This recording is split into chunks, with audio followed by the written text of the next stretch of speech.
अभी किसकी तैयारी शुरू करूं?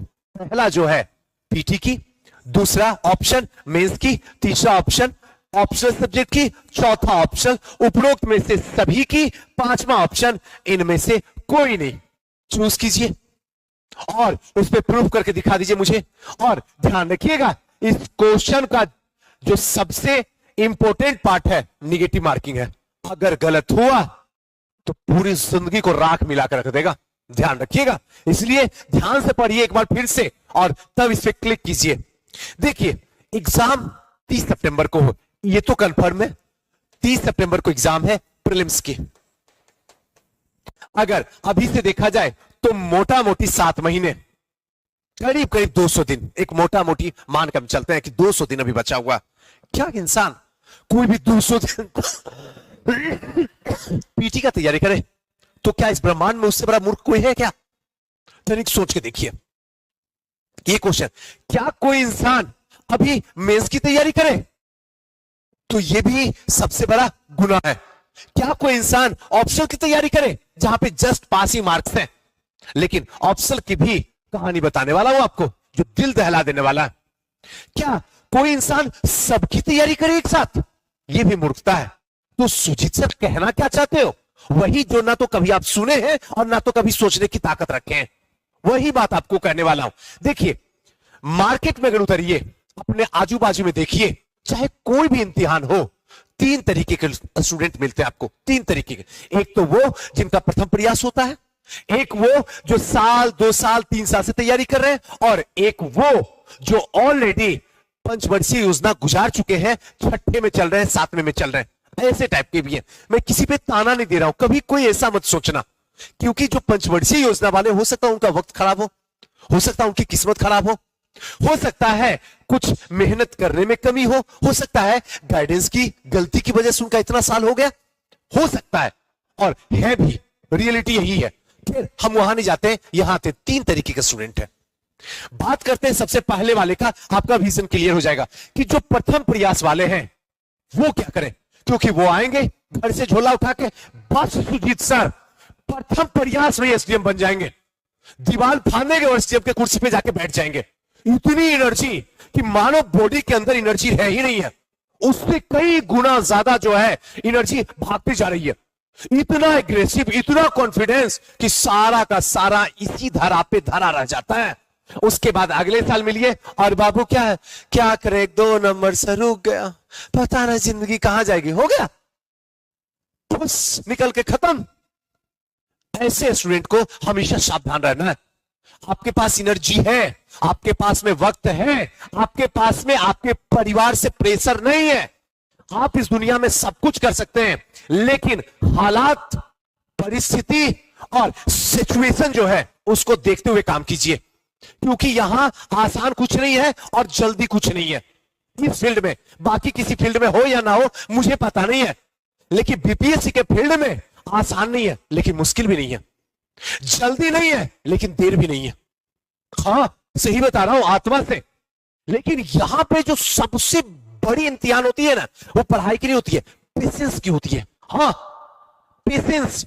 जिसके पास जितना बड़ा पेशेंस होगा, जितनी बड़ी सहनशीलता होगी, यकीन मानो उसकी जीत इस जहां में किसी की औकात नहीं है जो रोक के दिखा दे। वो खुद भी नहीं रुक सकता है। पेशेंस बहुत जरूरी है। जिसका पेशेंस है उसी का जीत है। पेशेंस नहीं है, बाहर निकल जाओगे, फिर इधर उधर 10,000 5,000 की नौकरी ढूंढोगे। तो जो प्रथम प्रयास वाले हैं उनको क्या करना है, हमारे पास 7 महीना है। ऐसी कंडीशन में ये तीनों क्लास करें, ध्यान रखें, तीनों, पीटी का भी करें, मेंस का भी करें, ऑप्शनल का भी करें, ईमानदारी से करें। एक बार ईमानदारी से सब कुछ को परख लें, कैसे है, क्या है, सब कुछ, एवरीथिंग।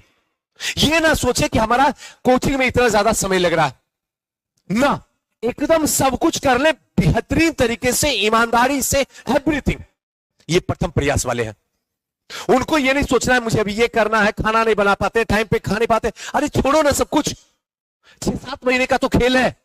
उसके बाद जाके आराम से, हो सकता प्रथम में भी निकल जाए लेकिन दूसरे में तो निकलना तय है। दूसरे वाले जो है 1-2 साल वाले, ये सबसे ज्यादा मार्केट में। इनके साथ समस्या है, कोचिंग दर कोचिंग भटकते रहते हैं। पिछले साल वहां कोचिंग किए थे, अगले साल वहां किए थे, इस बार वहां कर रहे हैं। बच्चों बच्चों कोचिंग करना जरूरी नहीं है, प्रोसेस से पढ़ना जरूरी है। अगर प्रोसेस से नहीं पढ़ोगे तो इस दुनिया में कोई टीचर, कोई कोचिंग नहीं बना है जो किसी को एसडीएम बना दे। मैं भी नहीं, मैं भी नहीं, ये आप समझ लो।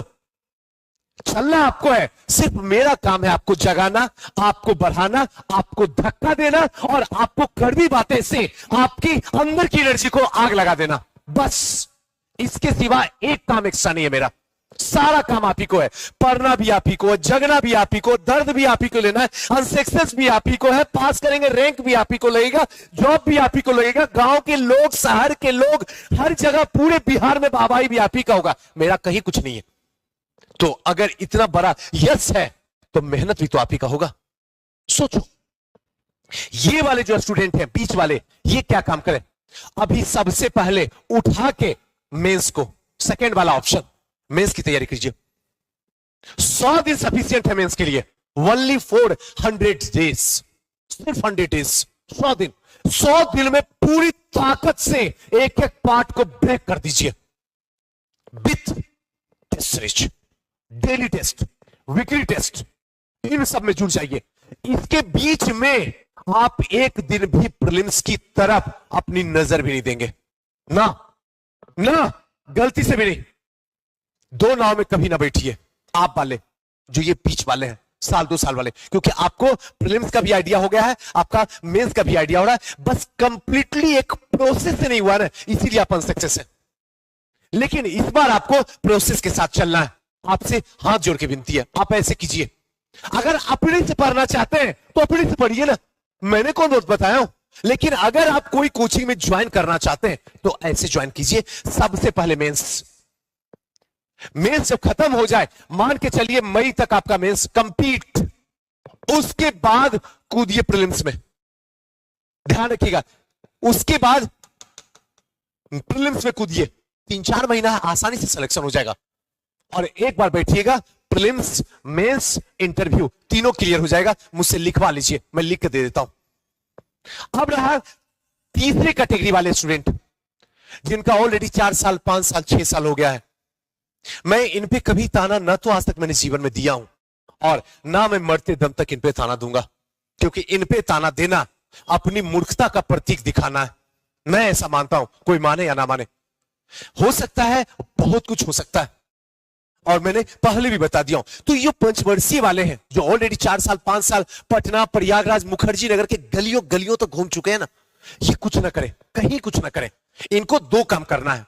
एक, सबसे पहले तो डिसीजन देना बंद करें, डिसीजन देना बंद करें, किसी से कोई मतलब ना रखें, तेल लेने जाए, खुद पे काम करें। जहां कमियां हुई है, एक एक कमियों को दूर करें, क्योंकि 5 साल हो चुका है। इस 5 साल में आपके अंदर इतना कचरा भर चुका है इसके अंदर कि एक एक को डिलीट करने में सालों लग जाएगा। हाँ, और अगर आप इधर उधर रह जाइएगा तो ना तो वो डिलीट होगा और लौट के घर चले जाइएगा। इसलिए आप सबसे पहले खुद पे सोचें, और दूसरा, टेस्ट सीरीज ज्वाइन करें। आपके लिए टेस्ट सीरीज है, और बाकी आपके लिए तो हर किताब में कहां कहां क्या सब याद ही आपको है। आपको पता कौन से पेज में, कौन सा चैप्टर में कहां से क्वेश्चन पूछा है, आपको पता है। इन लोगों को पता हो या ना हो, आपका एनसीईआरटी आपकी जुबान पे है, ये मैं कह सकता हूं दावे के साथ में।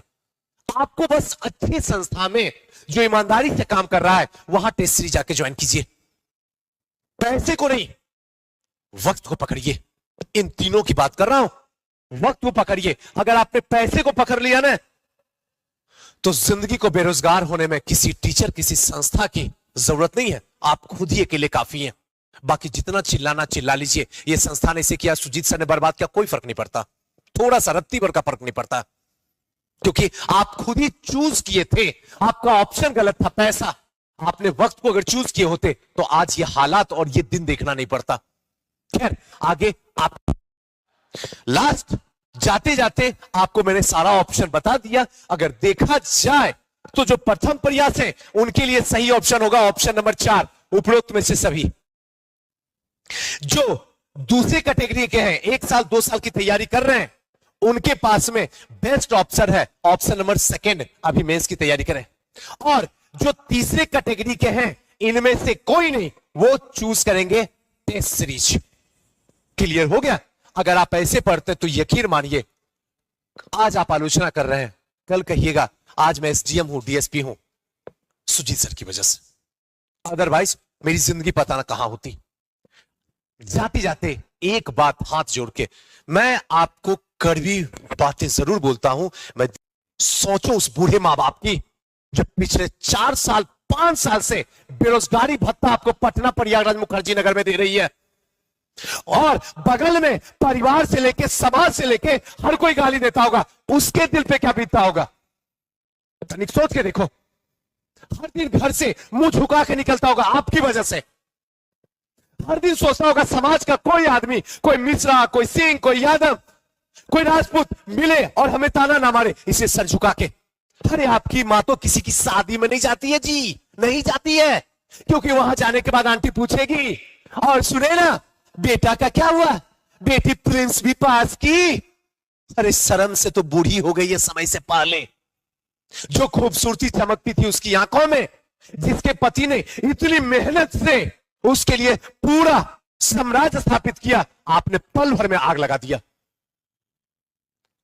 तो जो ये काम किए हो, ये काम अच्छा है या बुरा है, आज आपके लिए छोड़ के जाता हूं। ये मां बाप हमारे नहीं है। मैं ताना खुद को नहीं देता हूं और ना मैं ताना आपको देता हूं। आपको बस एक वक्त है, जिस वक्त को पकड़ के आपको समझाने की कोशिश करता हूं। वो मां बाप आपके हैं, अगर वो समय से पहले गए तो इस ब्रह्मांड में खुदा भी आपको माफ नहीं कर सकता है। अगर समय से पहले उनको आप खुशी नहीं दिए तो जिंदगी भर तड़पने के लिए तैयार रहिए। खुशियां कभी नसीब नहीं हो सकती है, आप लिखवा के मुझसे लेकर चले जाओ। इसलिए जल्दी सिलेक्शन लीजिए, आसमान जमीन एक कर दीजिए। 365 दिन का टारगेट रखिए। अगले 2024 में कोई ना कोई पोस्ट लेके झंडा गाड़ दीजिए, जिसको जो उखाड़ना उखाड़ ले। ये बात मैं बस इसीलिए आपको कहता हूं, शायद इसी सब बातों से आपके लिए मैं कड़वा हूं, लेकिन ये दिल की बात है। मैं उम्मीद करूंगा कि आप जरूर सुधरेंगे, आप अपने आप को बदलेंगे और आपका रिजल्ट निकलेगा। तो जो दुआ आपको मिलेगी आपके मां बाप से सक्सेस होने के बाद, थोड़ी सी दुआ मेरे भी नसीब में आएगी आपके मां बाप के द्वारा। थैंक यू, धन्यवाद, जय हिंद।